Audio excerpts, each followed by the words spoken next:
Alors aujourd'hui, est-ce que vous avez avec vous vos Bibles ou votre téléphone sur lequel il y a la Bible numérique? Cette semaine, je demandais au Seigneur, qu'est-ce que je dois prêcher à ton peuple? Et il m'a parlé clairement. Et il m'a dit de dire à son peuple de ne plus se priver de leur plus grand trésor. Vous savez, Dieu nous a donné un trésor. Et on peut regarder ce trésor, le passer à côté tous les jours et ne plus réaliser que c'est notre bien le plus précieux, que c'est la chose la plus importante dans notre vie que Dieu nous a laissée. Et on peut le banaliser, l'oublier, le mettre de côté. Mais notre plus grand trésor, c'est la parole de Dieu, la Bible. Et le Saint-Esprit veut aujourd'hui reconnecter son peuple avec sa parole. Le Saint-Esprit veut nous rappeler de retourner à une passion nouvelle pour la parole de Dieu, de la méditer et de faire d'elle réellement notre plus grand trésor, parce que cette parole est ton plus grand trésor. Amen. Et pendant longtemps, la Bible a été le plus grand trésor des chrétiens. Plusieurs personnes étaient prêtes même à mourir pour avoir une Bible. Ils avaient cette Bible qu'ils chérissaient. Dans des endroits, ils étaient torturés parce qu'ils possédaient une Bible. Et ces chrétiens faisaient tout, étaient prêts même à risquer leur vie pour posséder la Bible. Parce que la Bible n'est pas juste un livre. La Bible est la parole de Dieu. Elle est esprit et vie. Elle contient tout ce dont un homme a besoin. Et je peux dire aujourd'hui avec assurance que sur cette terre, il n'y a pas de plus grand trésor que Dieu ait légué à l'homme que la Bible. La Bible. Ce livre est vivant. Ce livre a la puissance de changer n'importe quel homme. Ce livre a la puissance de changer n'importe quel cœur. Ce livre a la puissance d'amener une personne qui se trouve au fond du trou à être restaurée, à être relevée. Ce livre a la puissance de restaurer un cœur qui est complètement en miettes. Et juste une parole de la Bible peut restaurer complètement un cœur. Fut un temps où les chrétiens la méditaient matin, midi, soir, à chaque moment, à chaque pause qu'ils pouvaient avoir. Ils s'asseyaient sur un banc et ils ouvraient les Écritures, ils plongeaient leur regard dans les Écritures, ils la méditaient. Mais avec le temps, aujourd'hui, malheureusement, le constat est terrible. Les statistiques sont alarmantes. La majorité des chrétiens ne lisent plus leur Bible, ne la méditent plus. Elle est sur le chevet, elle est sur une table, elle est sur un meuble, elle est là. Mais beaucoup, et la majorité, ne la lisent plus. Alors, quelle est la chose la plus importante dans la vie d'un croyant? Les réseaux sociaux, les téléphones ont pris la place de la parole de Dieu. Les amis avec qui on discute toute la journée ont pris la place de la parole de Dieu. WhatsApp, Instagram, TikTok, Facebook, les séries télévisées, les jeux vidéo. Vous savez, le diable, il sait une chose. Cette parole, cette Bible, c'est la vie pour vous. C'est la nourriture de notre être intérieur. Il sait que c'est la chose la plus importante. Et vous savez ce qu'il va faire? Il va nous priver de ce qui est de plus important pour nous, en nous tenant occupés. Vous savez, en anglais, c'est buzzy. Buzzy, je crois que c'est acronyme, ça veut dire, le B, c'est Be Under Satan Yoke.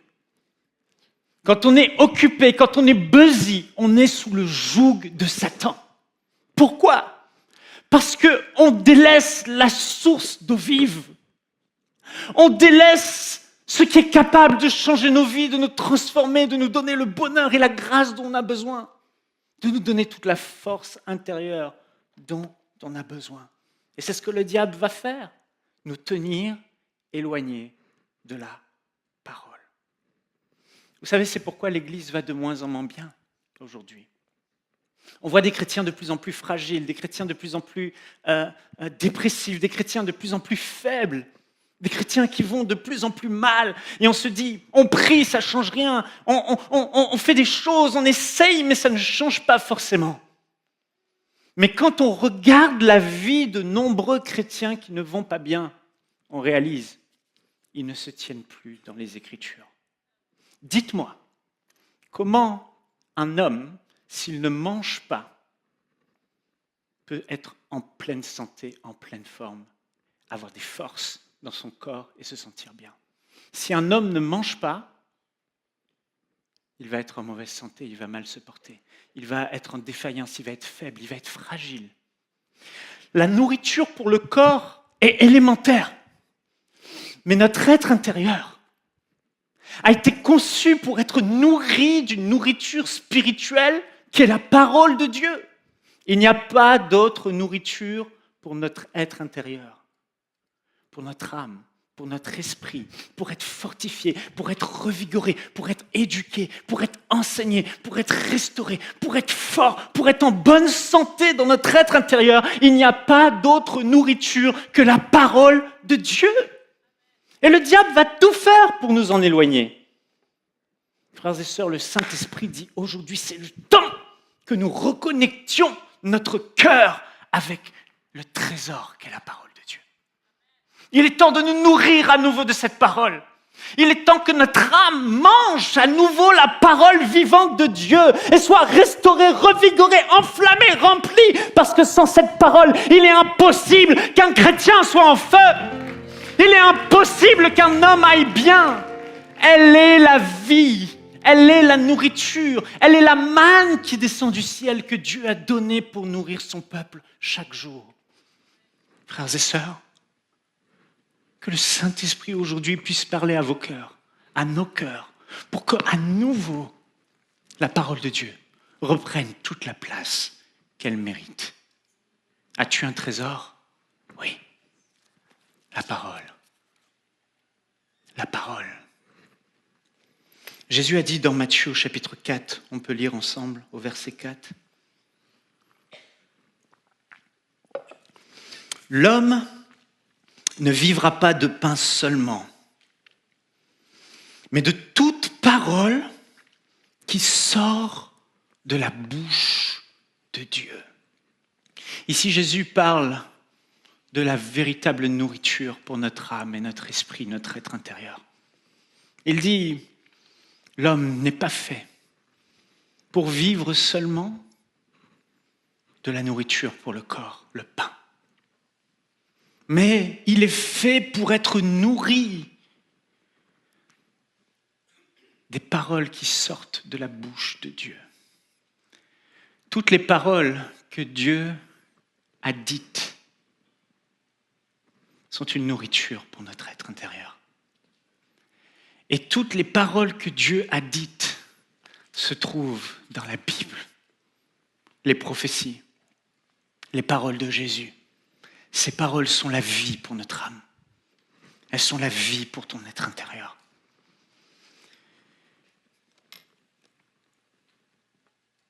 Si aujourd'hui on faisait un scan spirituel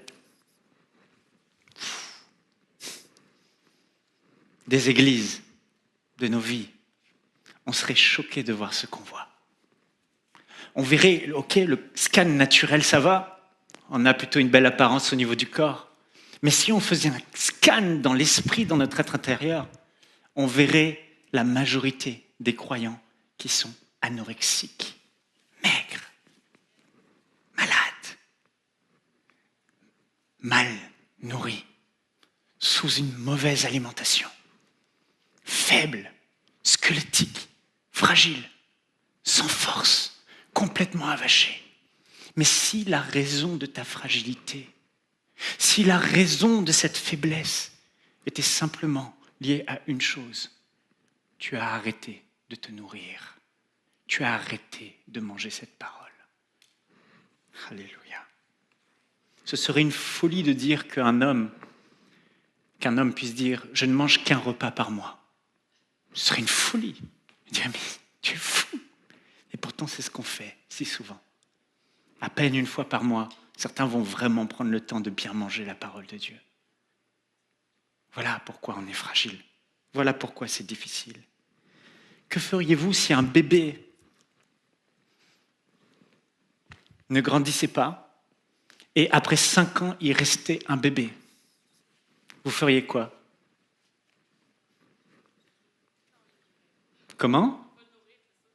Ouais. Vous l'amènerez à l'hôpital parce que ça ne va pas. Vous montrerez au médecin.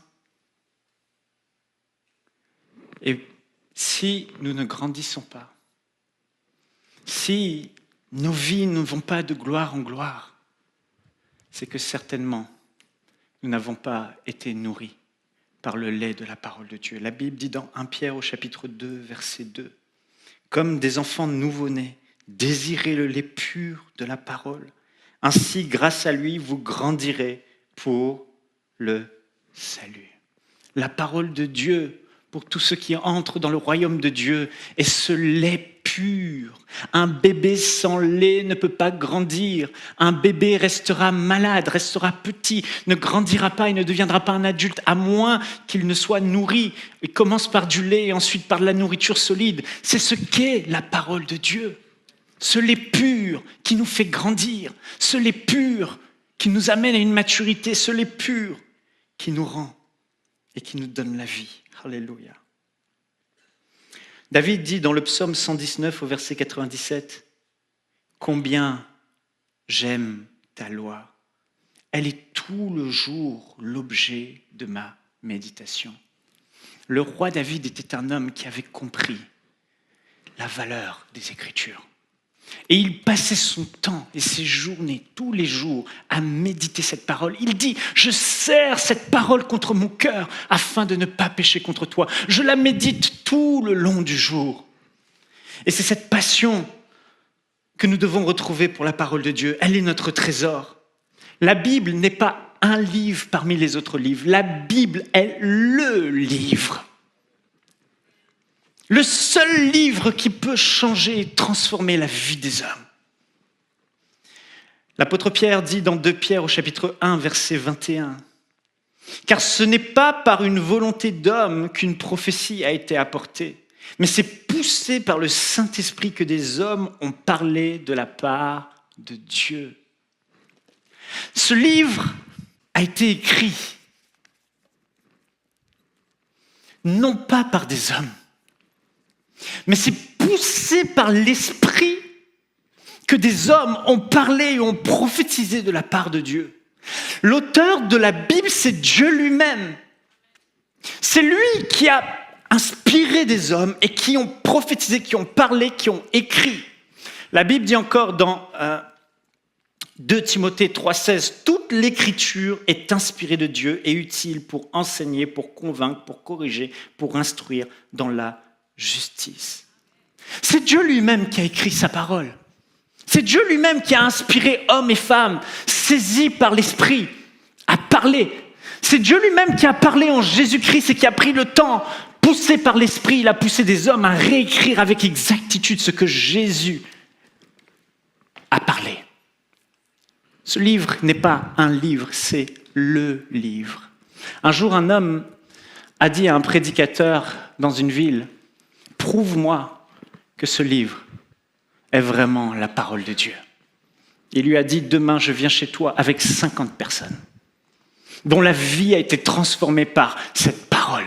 Des alcooliques, des drogués, des gens qui souffraient, des dépressifs, des malades, tous, au contact de cette parole, ont eu leur vie littéralement transformée. Et je te mets au défi, toi, de trouver une seule personne dans la ville qui, en lisant un livre philosophique, a eu sa vie transformée. » Des millions de vies ont été transformées par la parole de Dieu. Frères et sœurs, ne minimisons pas la parole de Dieu. C'est notre plus grand trésor. Nous l'avons mis de côté. Il ne faut pas le faire. Vous savez, à ma conversion, le Saint-Esprit a opéré quelque chose de fort en moi. Et je lisais la Bible avant de connaître Jésus. Je la lisais comme un livre philosophique. Mon livre préféré, c'était le livre des Proverbes parce que c'était philosophique. Et il y avait plein de clés, plein d'astuces. Et le jour où j'ai donné ma vie à Jésus, il s'est passé quelque chose. Ce livre n'était plus un livre parmi les autres. Ce livre est devenu réellement pour moi la parole de Dieu. Et le Seigneur a mis dans mon cœur une grande soif, une soif profonde pour méditer la parole, pour chercher la parole, pour lire la parole. Et je passais des heures et des nuits entières à pleurer devant cette parole. J'ai découvert comment était Dieu, j'ai appris à le connaître. J'ai découvert le cœur de Dieu, j'ai découvert son amour pour moi. C'est dans cette parole que Dieu m'a révélé son amour. C'est dans cette parole que je me suis retrouvé face à un miroir et que j'ai réalisé tout ce qui n'allait pas dans ma vie et que je devais changer. C'est elle qui m'a éduqué, c'est elle qui m'a transformé. Et si je suis devenu celui que je suis, ce n'est pas à cause d'un homme, mais c'est à cause de cette parole qui m'a complètement lavé, transformé. Elle m'a montré réellement ce que Dieu veut, c'est elle qui m'a éduqué. Chaque verset, chaque parole de Dieu que le Saint-Esprit a pris et m'a parlé à travers ont littéralement changé ma vie. C'est cette parole. Je me souviens de cette nuit où je lisais toute la nuit. J'ai lu la Bible et je réalisais à quel point Dieu m'aimait. À quel point pour moi, il a envoyé son Fils unique, Jésus-Christ. Je réalisais que Jésus a pris ma place. Je devais mourir, je devais être condamné parce que j'ai fait ce qui est mal, j'ai péché, j'ai menti, j'ai volé, j'ai trompé, j'ai haï des gens. Et dans sa sainteté, je méritais la mort, mais en lisant cette parole, j'ai découvert combien Dieu m'a tant aimé, Jean 3,16, qu'il a donné ce qu'il avait de plus précieux, son Fils unique, afin que si je crois en lui, je ne périsse pas, mais que je sois pardonné, que j'ai la vie éternelle. J'ai réalisé à quel point Dieu m'a aimé. Il l'a fait pour moi. C'était seul, dans ma chambre, en lisant les Écritures, que j'ai réalisé cette vérité. L'Esprit a parlé à mon cœur, profondément. J'ai réalisé le risque que Dieu a pris pour moi par amour. Adam, à cause d'un seul péché, a été séparé de son Créateur.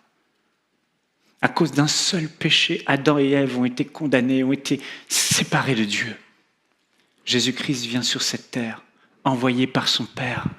Et s'il commettait un seul péché, quel sacrifice aurait-il pu y avoir pour le pardon des péchés ? Mais Jésus-Christ a pris le risque de venir. Le Père a pris le risque d'envoyer son Fils.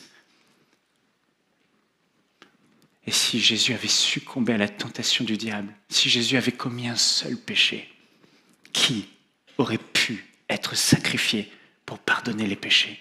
Qui aurait pu être ce sacrifice pur et parfait ? Il l'a fait par amour pour toi, par amour pour moi. C'est en méditant les Écritures que tu vis ces révélations. C'est en méditant les Écritures que tu réalises. Frères et sœurs, nous lui devons tout à la parole de Dieu. Tout, absolument tout. J'aime écouter les sermons, les prédications, lire des livres chrétiens, mais ce n'est pas pareil. Il n'y a rien qui peut remplacer l'intimité qu'un enfant de Dieu a avec la parole de Dieu. Il n'y a rien de plus noble, rien de plus puissant, rien de plus fort qu'un homme qui se tient dans la parole de Dieu pour la méditer. C'est une chose de boire l'eau du robinet qu'un prédicateur nous transmet, qu'un livre nous transmet. Mais cette eau est passée à travers tout un tas de chemins. Cette eau a été polluée, cette eau elle n'est plus parfaite. Mais quand tu vas dans la parole de Dieu et que tu retournes à la source d'eau vive et que tu bois à la source, il y a des paroles que le Saint-Esprit va te donner quand tu es seul dans ta chambre avec lui. Il y a des paroles que le Saint-Esprit va te donner quand tu es seul dans ton salon tôt le matin avec la parole de Dieu. Il va rendre cette parole vivante et ces paroles vont être les fondations de ta vie et ta vie va être bâtie sur cette parole. C'est autre chose.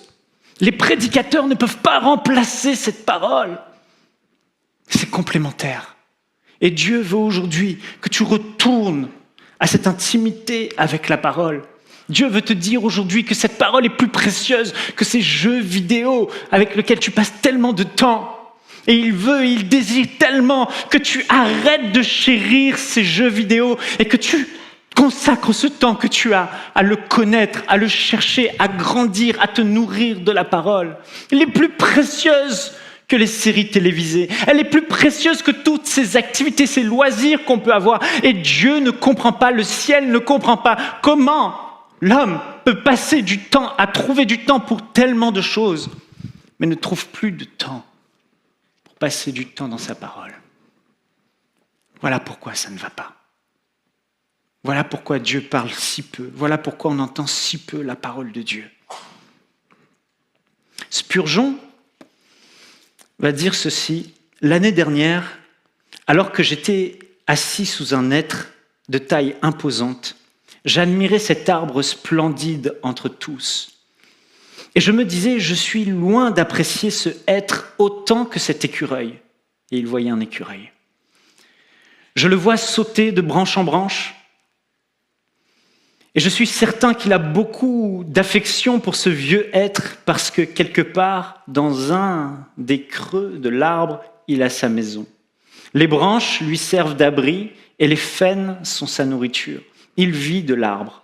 L'arbre est toute sa vie, son terrain de jeu, son grenier, sa maison. En fait, cet arbre est tout pour lui. Mais il n'en est pas de même pour moi, car je trouve le vivre et le couvert ailleurs. Nous ferions bien d'imiter les écureuils en ce qui concerne la parole de Dieu, en y demeurant et en vivant. Exerçons nos esprits en sautant de l'une à l'autre de ces branches. Trouvons-y le gîte et le couvert et faisons-en ce que nous avons de plus cher au monde. Nous serons parmi ceux qui en retireront un grand profit si nous faisons d'elle notre nourriture, notre remède, notre trésor, notre armure, notre repos, nos délices. Que le Saint-Esprit nous y aide et qu'il rende la parole précieuse à nos âmes. Voyez-vous cet écureuil?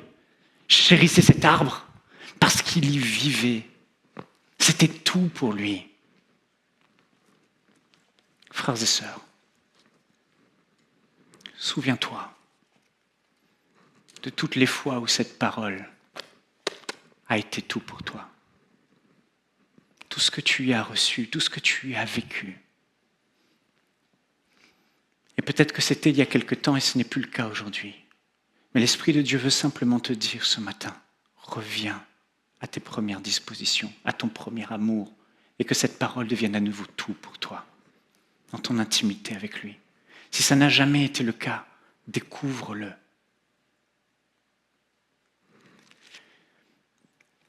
Vous savez, plusieurs me demandent régulièrement,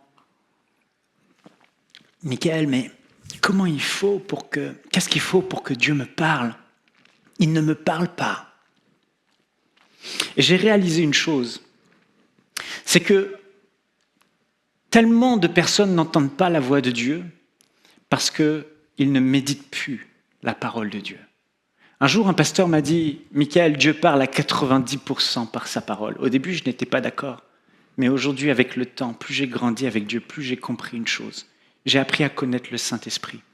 Et je peux vous dire une chose, si vous voulez entendre la voix de Dieu, qui est le Saint-Esprit, la voix du Saint-Esprit, vous n'avez pas d'autre choix que de connaître la parole de Dieu et de méditer la parole de Dieu. Pourquoi? Parce que le Saint-Esprit et la parole de Dieu sont comme des jumeaux inséparables.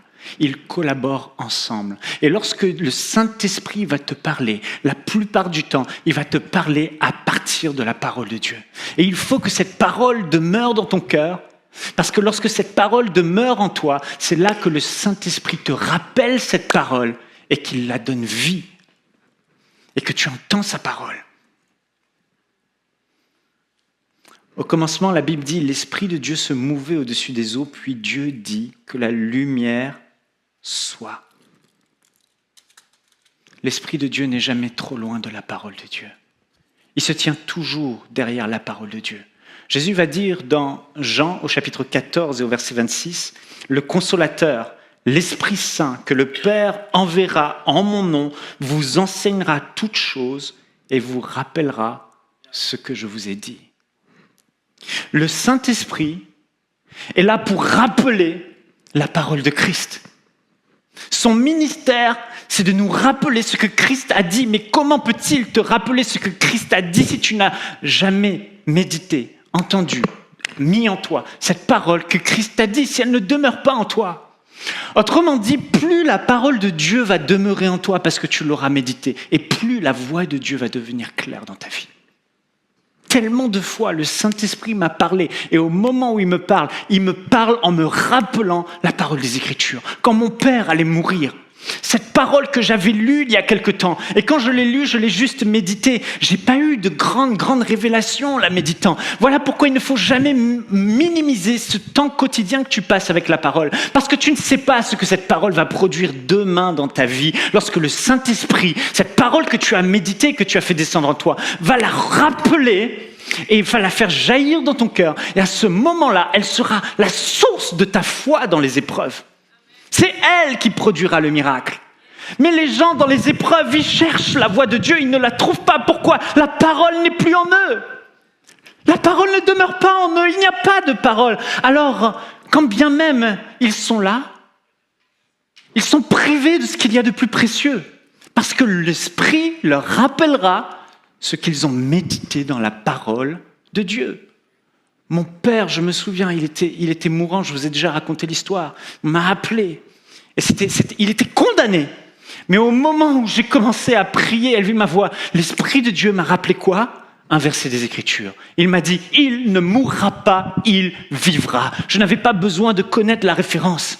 Mais à ce moment-là, la parole que j'avais lue il y a quelque temps, le Saint-Esprit lui a donné vie. Et c'est comme ça que la parole écrite qu'on appelle le Logos devient Rhéma, une révélation. Et c'est l'art du ministère du Saint-Esprit. Plus tu lis le Logos, plus tu médites le Logos chaque jour avec fidélité, que tu le dévores, tu l'apprécies, tu la chéris, à un moment donné, l'Esprit de Dieu va te parler et va faire que ce Logos devient une parole Rhéma, une parole révélée pour toi, sur laquelle tu vas pouvoir bâtir ta foi et construire ta vie. Il manque de parole de Dieu dans ta vie, c'est parce que tu ne médites plus la parole. Encore mercredi soir, j'étais là et j'ai reçu une parole pour quelqu'un. Et le Saint-Esprit a rappelé le Logos, l'a transformé en Rhéma. Et cette parole est capable de changer une vie. Mais s'il n'y avait pas la parole en moi, si on ne la médite plus, qu'est-ce que tu vas entendre? Le Saint-Esprit se tient derrière la parole. Jean 16, 13. Quand le Consolateur sera venu, l'Esprit de vérité, il vous conduira dans toute la vérité. Le Saint-Esprit, son ministère est de nous conduire dans toute la vérité. Qu'est-ce que la vérité? Jean 17, 17. Jésus va dire, sanctifie-les par la vérité. Ta parole est la vérité. La vérité se trouve dans ce livre. Et le Saint-Esprit vous conduira dans toute la vérité. Frères et sœurs, c'est tellement simple, mais c'est trop beau. Si notre cœur s'attache à la parole, si on s'y perd, la voix du Saint-Esprit sera plus retentissante que jamais dans ta vie. Parce qu'il va te rappeler cette parole en toutes circonstances, en toute occasion, et il va te parler.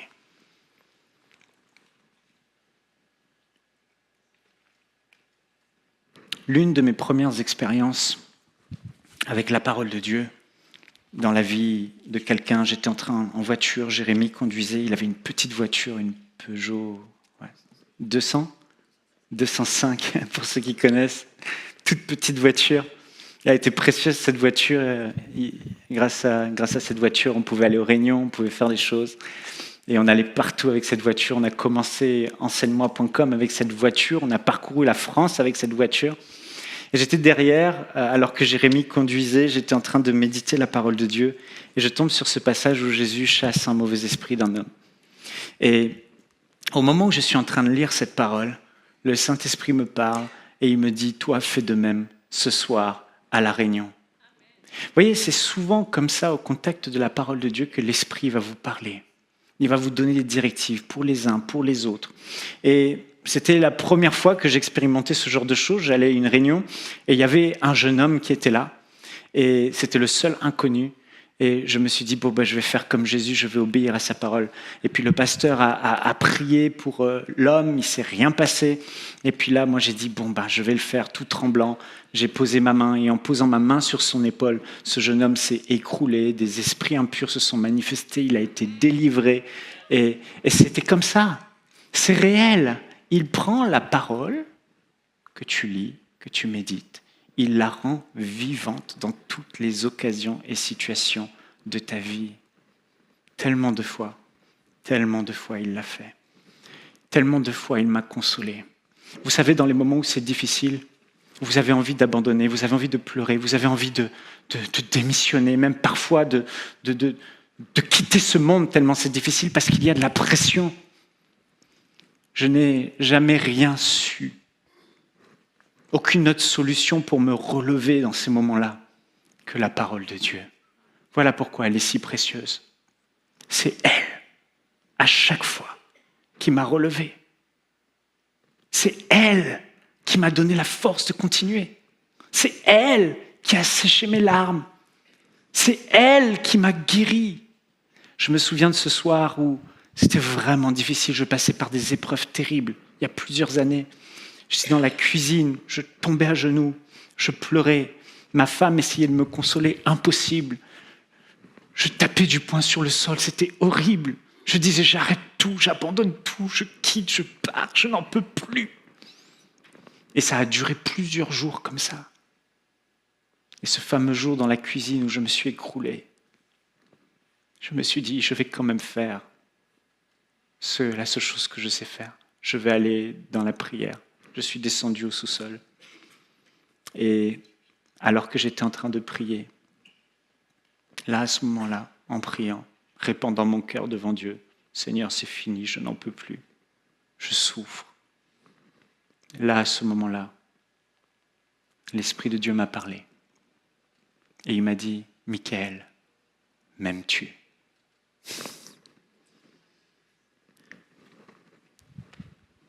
À chaque fois, il utilise la parole. Je pourrais vous raconter plein d'autres expériences. La fois où il m'a parlé de Jésus dans le jardin de Gethsémane, la fois où il m'a parlé pour me relever de Jésus-Christ crucifié, la fois où il m'a parlé de ce qu'il a dit à un autre. À chaque fois, l'Esprit de Dieu va utiliser la parole. Et cette parole que j'avais lue il y a quelques jours avant, tout à coup, dans ce moment de désarroi et de détresse, où je suis accablé et j'ai envie de tout abandonner, de détruire ma destinée, la destinée de tellement de personnes. Voilà que l'Esprit de Dieu me dit, Michaël, m'aimes-tu ? Jésus-Christ, par son Esprit, est en train de me dire, m'aimes-tu ?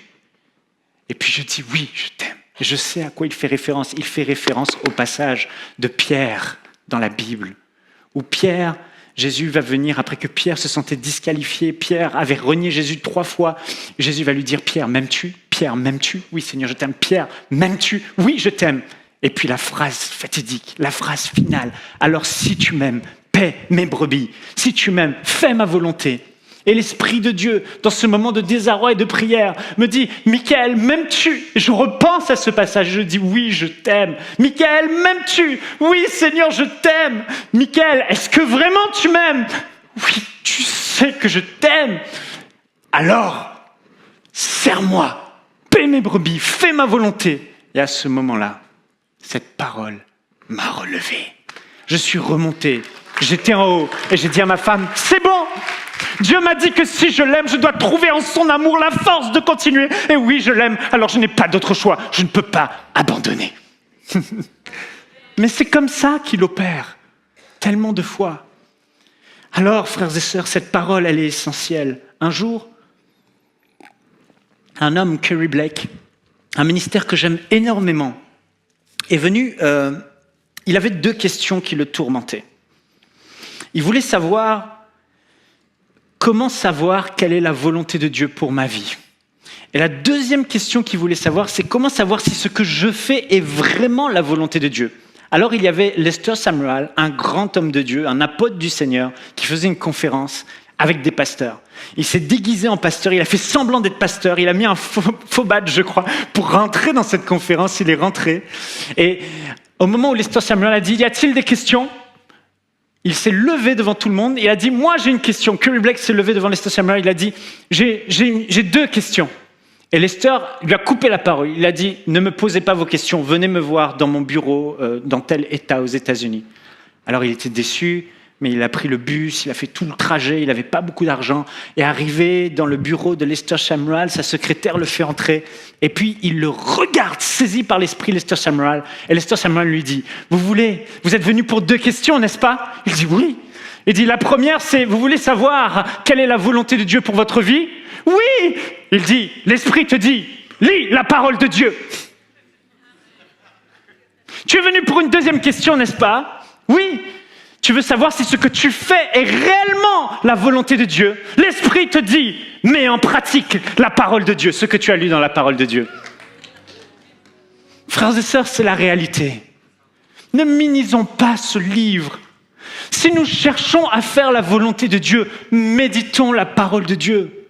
Si nous cherchons à mettre en pratique la volonté de Dieu, mettons en pratique ce que nous lisons dans le livre qu'est la parole de Dieu.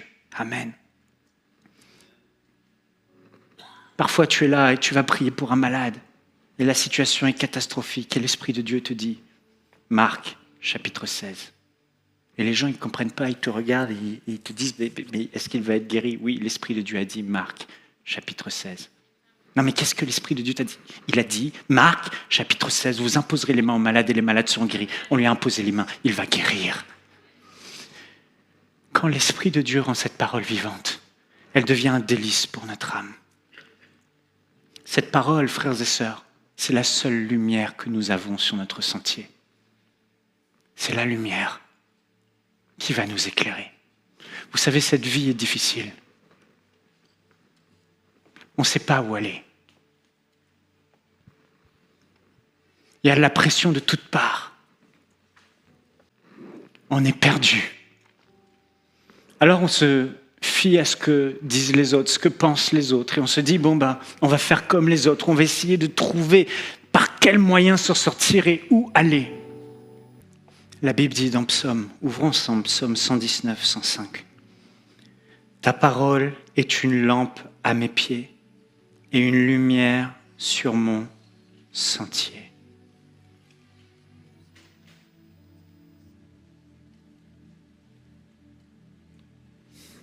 Le roi David a eu cette révélation, que ce qui nous éclaire sur notre sentier, c'est la parole de Dieu. On va couper les lumières.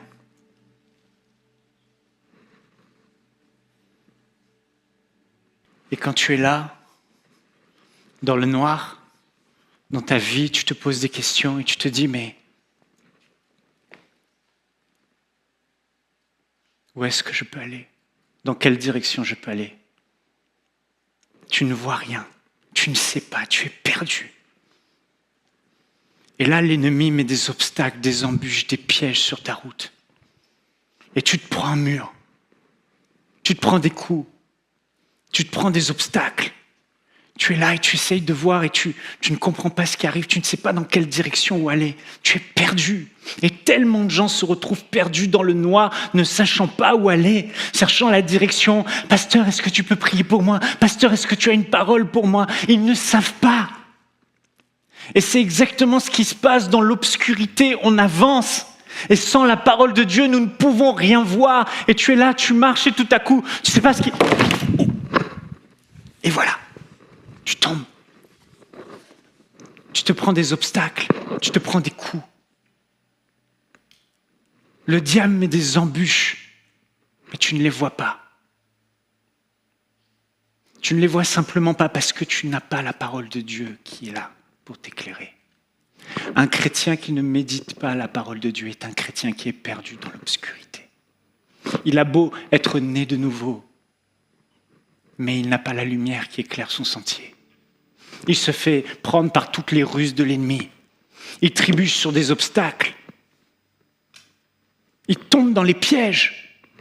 Mais si tu as la parole de Dieu, elle est cette lumière qui éclaire ton sentier. Tu ne tombes pas. Tu ne trébuches pas. Tu sais exactement où aller. Dans ce monde, Tu ne peux même plus faire confiance à ce que les gens disent. Parce que l'homme ne sait plus ce qui est bien et ce qui est mal. L'homme appelle le mal bien et le bien mal. Fut un temps où on pouvait se confier aux institutions. Les institutions avaient une morale et maintenant on ne peut même plus se confier aux institutions. On ne sait plus ce qui est bien et ce qui est mal. Alors tu marches dans l'obscurité. On te dit que c'est bien de faire de coucher, adultère avant le mariage.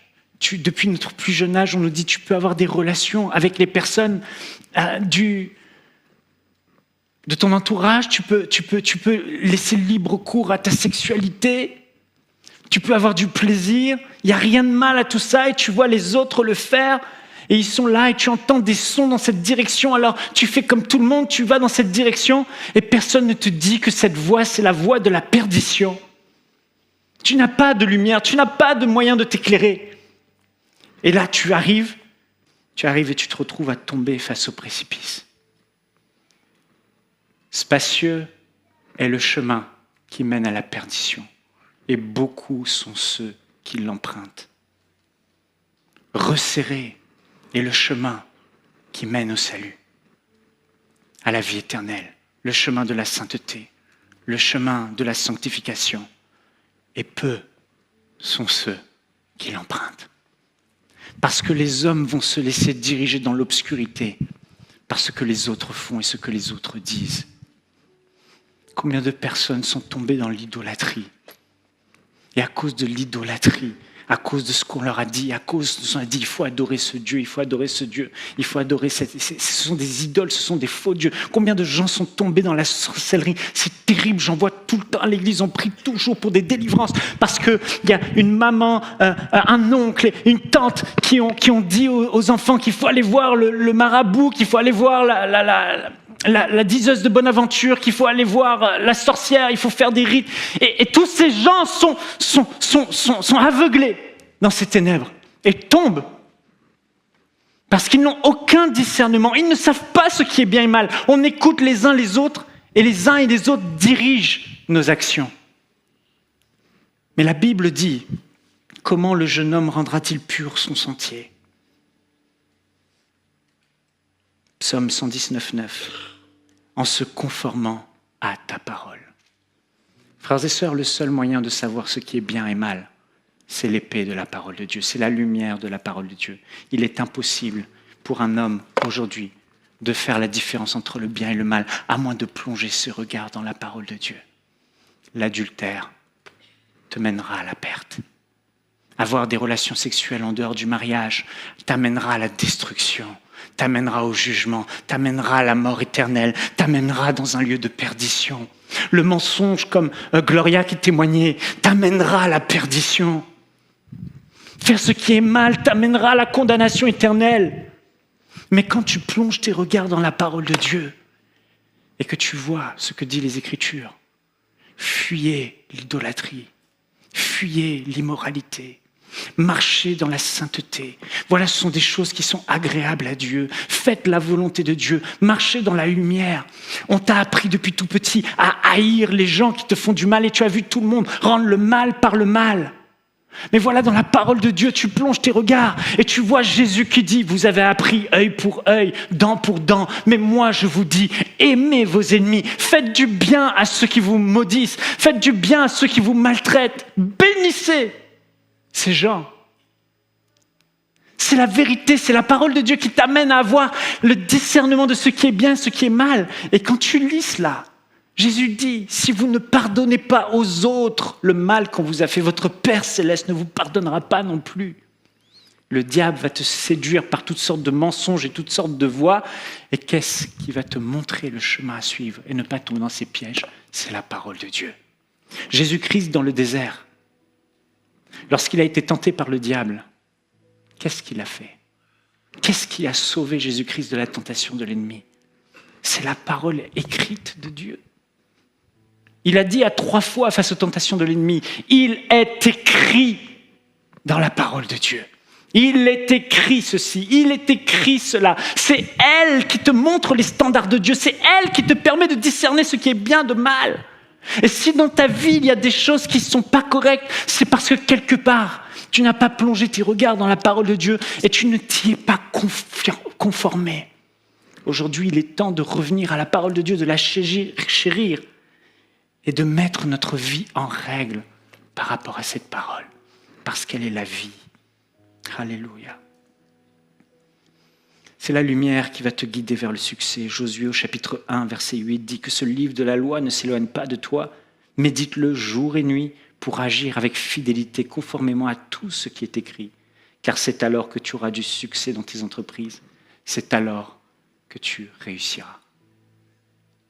C'est dans la parole de Dieu, en la méditant jour et nuit, et en agissant fidèlement selon tout ce qui est écrit, que tu vas réussir ta vie, que le diable ne t'aura pas, que tu ne trébucheras pas, que tu ne te détourneras pas. Mais c'est parce que tu mènes ta vie conformément à la parole de Dieu.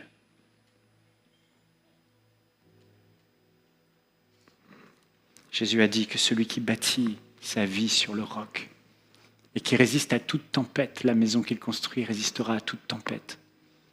C'est parce qu'il a bâti sa vie en mettant en pratique les enseignements et les paroles de Jésus qui se trouvent dans la parole de Dieu. Alors, cette parole est ta lumière, elle est ton tout, elle est absolument tout pour toi. Et je vais finir avec 7 conseils très rapides, en moins de 5 minutes, pour te dire comment méditer la Bible. Première des choses, tu dois méditer la parole de Dieu avec discipline tous les jours. Dieu a envoyé à son peuple dans le désert une manne, une nourriture céleste qui descendait du ciel. Et il a choisi de le faire ainsi pour montrer comment il allait nourrir son peuple pour l'éternité.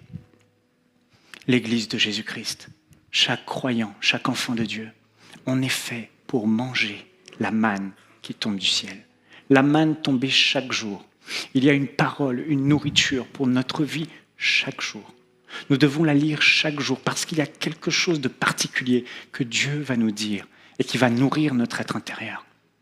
La manne, tu ne pouvais pas la prendre juste une journée, faire des réserves et dire que ça va servir pour un autre moment. Parce que la manne d'aujourd'hui, si tu ne la mangeais pas aujourd'hui et que tu voulais la garder pour demain, elle pourrissait. On ne peut pas vivre uniquement des paroles qu'on a reçues hier.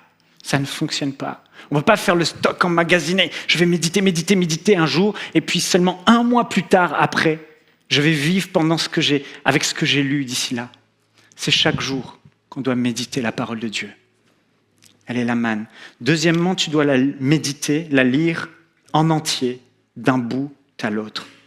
Autant de fois que nécessaire, tout le temps, d'un bout à l'autre. Parce que si tu lis juste un passage, tu ne feras pas beaucoup de progrès. C'est quand tu vas lire et méditer, connaître la parole dans son intégralité, que tu seras équilibré, stable, et que tu connaîtras Dieu dans son entièreté. Tu ne peux pas juste lire des petits bouts, tu vas être complètement déséquilibré, mais tu dois connaître Dieu tel qu'il est. Le Dieu d'amour, le Dieu de grâce, mais aussi le Dieu de sainteté. Le Dieu qui pardonne, mais aussi le Dieu qui juge. Ça créera en toi la flamme de l'amour de Dieu, mais aussi la flamme de la crainte de Dieu qui va rester demeurer en toi. Et tu seras solide, stable. Tu dois la méditer, la lire en priant.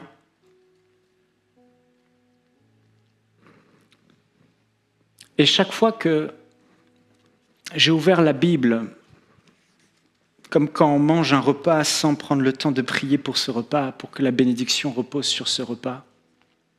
Chaque fois qu'on ne prend pas le temps de prier en ouvrant la parole de Dieu, ça n'a pas la même saveur. Vous devez, quand vous la lisez, prendre le temps de dire « Seigneur, ta parole, bénis-la. Je veux qu'elle me nourrisse aujourd'hui. Je veux en retirer quelque chose. Je veux la vivre. Je veux que tu me parles. » Et quand tu le fais, tu comptes sur le secours et l'assistance du Saint-Esprit. Il est là pour t'aider, il est là pour te conduire dans la parole de Dieu. Et moi, tout a changé. La parole de Dieu était devenue parfois ennuyante. Mais lorsque j'ai découvert le Saint-Esprit, cet ami que Dieu t'a laissé, si tu as Jésus, il vit en toi. il est avec toi et il est là pour t'aider dans la parole de Dieu. Et chaque fois que tu lis la parole de Dieu avec l'aide du Saint-Esprit, tu es vraiment dans une communion profonde avec Jésus-Christ qui est la parole de Dieu. Et le Saint-Esprit rend cette parole vivante pour toi. Il te parle à travers cette parole. Et tu lui dis, Saint-Esprit, s'il te plaît, parle-moi. Que veut me dire ce verset? Dirige-moi dans les Écritures. Et c'est là que tu vas vivre des temps délicieux, extraordinaires. Tu dois la lire en méditant. Il ne faut pas juste la lire, il faut la méditer. Et méditer, c'est réfléchir. Tu l'as lu, mais tu vas continuer à réfléchir sur le passage que tu as lu. Tu vas continuer à y penser. Tu vas continuer à le parler. Tu vas continuer à le prier. Par les meurtrissures de Jésus, j'ai été guéri. Ésaïe, chapitre 53. Il a porté mes souffrances. Il s'est chargé de mes maladies. Et par ses meurtrissures, j'ai été guéri. Seigneur, qu'est-ce que tu veux dire par là? Mon corps est malade. Mais qu'est-ce que tu veux me dire? Et tu médites, tu pries, tu parles cette parole. Et à un moment donné, cette parole va descendre profondément dans ton cœur. Méditer, c'est chercher à comprendre ce que Dieu veut dire par cette parole. Tu ne peux pas juste le lire, mais tu vas en profondeur et tu cherches à comprendre ce que Dieu veut dire. Quand tu médites, tu cherches une chose, à connaître avant tout Jésus-Christ de Nazareth, à trouver Jésus dans les Écritures. Tu cherches une personne, tu cherches un cœur. La méditation de la parole, ce n'est pas juste un exercice intellectuel, c'est avoir une relation avec celui que ton cœur aime. C'est chercher à le découvrir, chercher à connaître Jésus, chercher à comprendre pourquoi il dit ça, pourquoi il parle comme ça, qu'est-ce qu'il veut dire par là. Et tu cherches à connaître celui que ton cœur aime et celui qui t'a aimé le premier. Tu cherches à connaître le cœur du Père Céleste. Méditer la parole de Dieu dans une Bible qui soit d'une traduction qui est compréhensible. Vous savez, si vous cherchez à lire la Bible dans la version Louis II, parfois certains passages vont être compliqués, mais il suffit que vous changez de Bible et vous prenez par exemple la Bible Summer, et alors tout devient facile, tout devient clair, tout devient beaucoup plus limpide parce que les mots sont dans un langage plus simple et plus compréhensible. Accordez au moins 30 minutes chaque jour pour méditer la parole de Dieu. Si vous n'accordez pas de temps et vous ne prenez pas le temps de prendre le temps pour vous y plonger, vous ne recevrez pas tout ce que vous aurez à recevoir. Cinquièmement, faites-le pour vous-même. C'est très important. Ne méditez pas la Bible pour les autres. George Muller, un grand prédicateur, disait que les parents ne méditent pas la parole de Dieu pour leurs enfants, que les prédicateurs ne méditent pas la parole de Dieu pour l'assemblée. Vous devez la méditer pour vous-même. Vous devez avoir envie de connaître Dieu, de découvrir Dieu, de grandir. Et quand vous le faites avec ces motivations, ça change absolument tout. Et cette parole devient délicieuse pour vous. Sixièmement, méditez cette parole avec foi. Elle n'est pas la parole d'un homme, elle est la parole de Dieu. Et vous devez croire qu'elle a la puissance de vraiment changer votre vie. Septièmement, mettez-la en pratique. Tout ce que vous lisez, efforcez-vous de la mettre en pratique. Amen.